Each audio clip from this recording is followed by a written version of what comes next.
ನಮಸ್ಕಾರ, ಆದಾಬ್, ಜೈ ಭೀಮ್.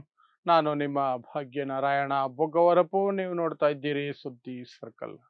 ಕೆಟ್ಟ ಮೇಲೆ ಬುದ್ಧಿ ಬಂತು ಅಂತಾರಲ್ಲ, ಆ ರೀತಿ ಅಣ್ಣಾಮಲೆಗೆ ಎಲ್ಲ ಮುಳುಗಿದ ಮೇಲೆ ಬುದ್ಧಿ ಬಂದ ಹಾಗಿದೆ. ಆ ಬುದ್ಧಿ ಮುಂದಿನ ದಿನದಲ್ಲಿ ವಕ್ರ ಬುದ್ಧಿಯಾಗಿ ಸೀಳೋಡ್ಕೊಳ್ಳುತ್ತೋ ಅಥವಾ ಒಳ್ಳೆ ಬುದ್ಧಿಯಾಗಿ ಓಡ್ಕೊಳ್ಳುತ್ತೋ ಗೊತ್ತಿಲ್ಲ. ಒಟ್ಟಿನಲ್ಲಿ ಈಗ ಬುದ್ಧಿ ಬಂದಂತೆ ಕಾಣ್ತಾ ಇದೆ.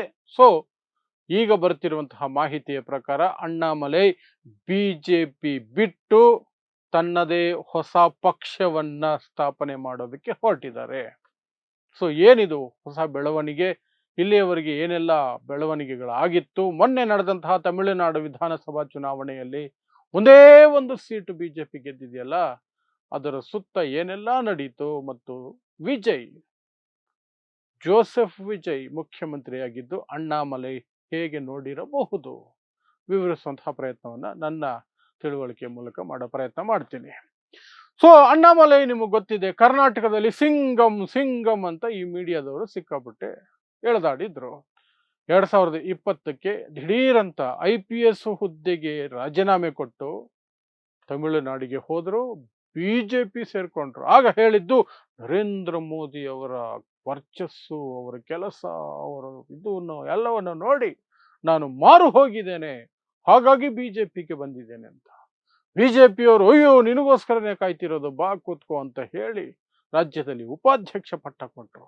ಎಲ್ ಮುರುಗನ್ ಆವಾಗ ಅಧ್ಯಕ್ಷರಾಗಿದ್ದರು ತಮಿಳುನಾಡಿನಲ್ಲಿ.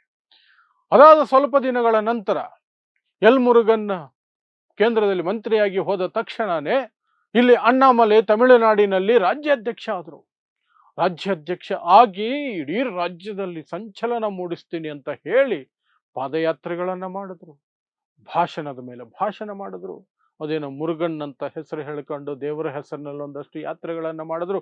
ಒಟ್ನಲ್ಲಿ ದ್ರಾವಿಡ ಮಣ್ಣಿನಲ್ಲಿ, ಪೆರಿಯಾರ್ ಮಣ್ಣಿನಲ್ಲಿ ಹಿಂದುತ್ವವನ್ನ ಅರಳಿಸುವಂತಹ ಕೇಸರಿಯನ್ನ ಬಳಿಯುವಂತಹ ಪ್ರಯತ್ನವನ್ನ ಯಾವುದೋ ಒಂದು ಮಟ್ಟದಲ್ಲಿ ಗಂಭೀರವಾಗಿ ಮಾಡುತ್ತಿದ್ರು ಅಣ್ಣಾಮಲೈ. ಏನ್ ನಿದ್ದೆನೂ ಮಾಡ್ತಿಲ್ಲ, ನಾನು ಊಟನೂ ಮಾಡ್ತಿಲ್ಲ, ಪಕ್ಷ ಪಕ್ಷ ಪಕ್ಷ ಕಟ್ಟುತ್ತೀನಿ ಕಟ್ಟುತ್ತೀನಿ ಕಟ್ಟುತ್ತೀನಿ, ಬಿಜೆಪಿ 2026ಕ್ಕೆ ಅಧಿಕಾರಕ್ಕೆ ತಂದೆ ಬಿಡ್ತೀನಿ, ಇದು ನನ್ನ ಶಪಥ ಅಂದ್ರು. ಮೋದಿನೂ ಫುಲ್ ಖುಷ್, ಅಮಿತ್ ಶಾ ಫುಲ್ ಖುಷ್, ಎಲ್ಲ ಖುಷಿಯಾಗಿದ್ರು.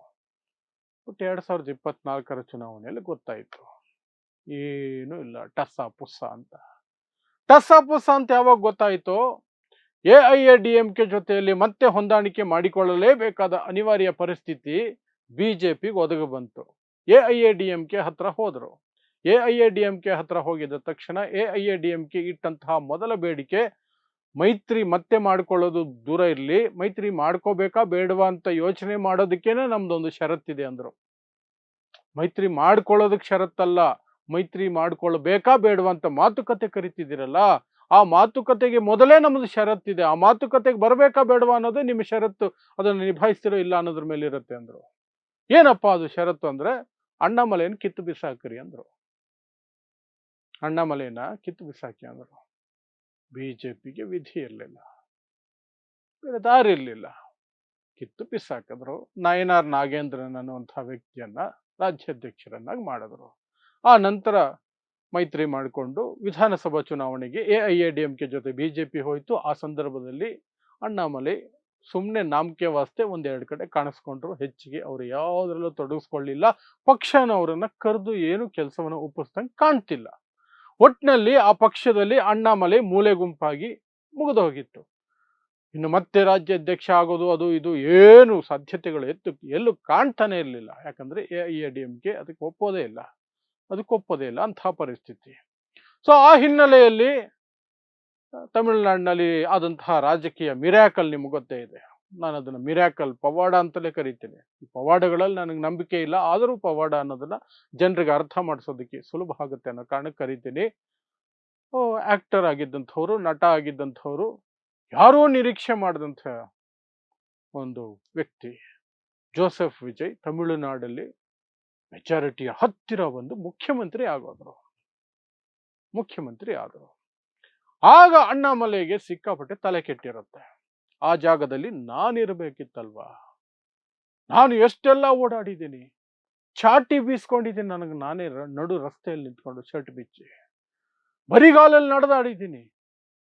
ಏನೆಲ್ಲ ಯಾತ್ರೆಗಳನ್ನು ಮಾಡಿದ್ದೀನಿ, ಎಷ್ಟು ರಿಸ್ಕ್ ತಗೊಂಡಿದ್ದೀನಿ, ಆದರೆ ನನಗೇನು ಸಿಗ್ಲಿಲ್ಲ. ಕನಿಷ್ಠ ನನಗೆ MLA ಟಿಕೆಟ್ ಸಹ ಕೊಡ್ಲಿಲ್ಲ.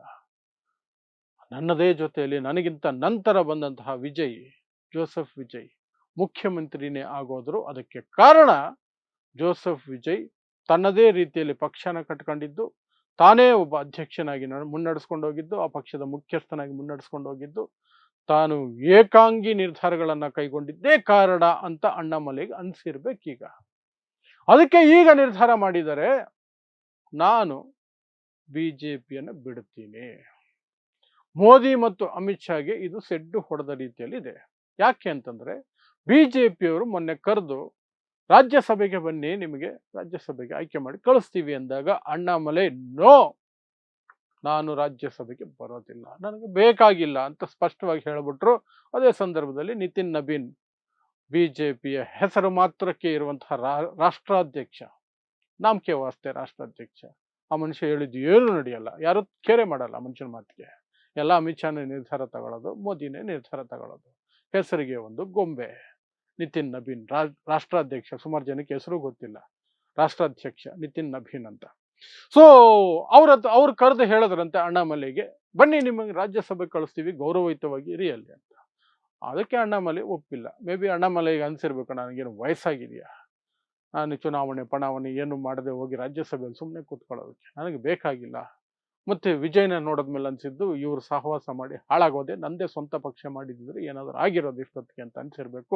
ಅದಕ್ಕೆ ಈಗ ಬರ್ತಿರುವಂತಹ ಮಾಹಿತಿಯ ಪ್ರಕಾರ ಅಣ್ಣಾಮಲೈ ತನ್ನದೇ ಪಕ್ಷವನ್ನ ಸ್ಥಾಪನೆ ಮಾಡೋದಕ್ಕೆ ಸಿದ್ಧತೆ ಮಾಡ್ಕೊಂಡಿದ್ದಾರೆ. ಅದನ್ನ ಪಕ್ಷವನ್ನ ಈಗಲೇ ಮಾಡಲ್ವಂತೆ, ಪಕ್ಷ ಇನ್ನೊಂದು 2-3 ವರ್ಷ ಬಿಟ್ಟು ಘೋಷಣೆ ಮಾಡ್ತಾರಂತೆ. ಬಟ್ ಈಗಲಿಂದ ಒಂದು ಸಂಘಟನೆ ರೂಪದಲ್ಲಿ ಅದನ್ನ ಕಟ್ಟಿ ಬೆಳೆಸಿ ಒಂದು ಹಂತಕ್ಕೆ ತಗೊಂಡು ಬಂದು, ಆ ನಂತರ ಅದನ್ನ ಪಕ್ಷವಾಗಿ ಪರಿವರ್ತನೆ ಮಾಡಿ, ನಂತರ 2031ರಲ್ಲಿರುವಂತಹ ಚುನಾವಣೆ ಇದೆಯಲ್ಲ, ಆ ಚುನಾವಣೆಯಲ್ಲಿ ಅವರು ದೊಡ್ಡ ಪಕ್ಷವಾಗಿ ಹೊರಹೊಮ್ಮೋ ಪ್ರಯತ್ನ ಮಾಡ್ತಾರಂತೆ. ಅಣ್ಣಾಮಲೈ ಕತೆ ಹೀಗಾಗಿದೆ. ತಮಿಳುನಾಡಿನಲ್ಲಿ ಏನೇನೋ ನಿರೀಕ್ಷೆ ಇಟ್ಕೊಂಡು IPS ಬಿಟ್ಟು ಈಗ ಅಬ್ಬೆ ಪಾರಿಯಾಗಿ ಅಲ್ದಾಡ್ಕೊಂಡಿದ್ದಾರೆ. ಕೊನೆಗೆ ಮೋದಿ ಮತ್ತು ಅಮಿತ್ ಶಾಗೇನೆ ಸೆಡ್ಡು ಹೊಡೆಯುವ ರೀತಿಯಲ್ಲಿ ಹೊಸ ಪಕ್ಷ ಸ್ಥಾಪಿಸ್ತೀನಿ, ಅದನ್ನು ಅಧಿಕಾರಕ್ಕೆ ತರ್ತೀನಿ ಅಂತ ಯೋಚನೆ ಮಾಡಿ ಮುನ್ನಡೀತಾ ಇದ್ದಾರೆ.